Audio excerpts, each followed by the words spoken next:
Hello, welcome back. This one's a bit tricky, isn't it? So we know that we need to start with what is our cash net income, but this one was tough because it was uneven cash flows. Remember that for the bookbinder machine? It was uneven, so it makes it a lot tougher. So what I recommend for this one is just add up your total. You add it up, I think you get 250. Okay, so 250. Cash total for the total years is 250. We said we want it just for the year, so divide it by life. Divide it by life. So that gives us annual cash flow of, oh, it's not a very pretty number, is it?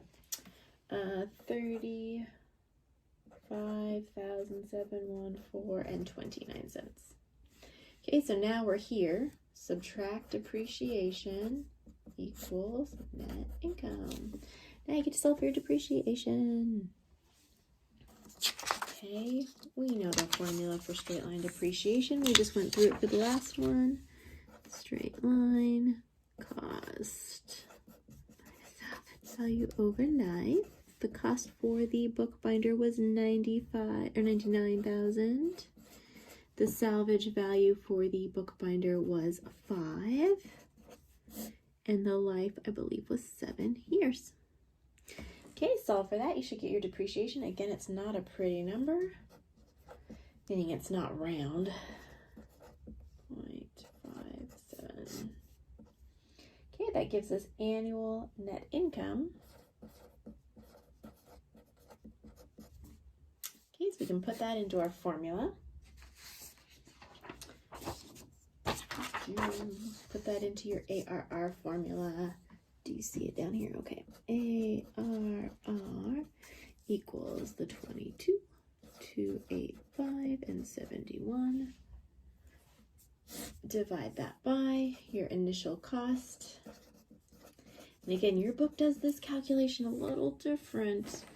Can't say that I love it, but we're following its format. If you look it up online, it's going to give you a slightly different equation for the denominator. Your life here was, or your salvage value was 5.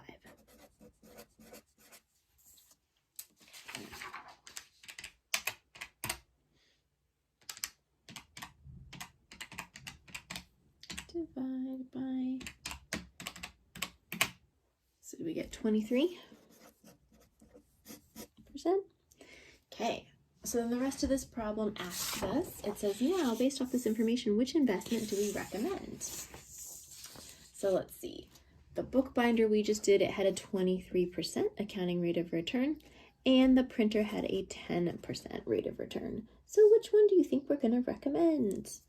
Right? The bookbinder, obviously, a higher rate of return is preferred. That means it's generating more net income for its investment than its competitor, the printer. Okay, so now it says, does this capital valuation change your selection from part A? So if we went back to part A, if you remember, both machines failed the payback period baseline criteria. The baseline criteria was that it needed to be half of the useful life. The printer was at 3.6 years, the binder was 3.7. So if it was just screened based on this criteria, both would have gotten thrown out. Okay.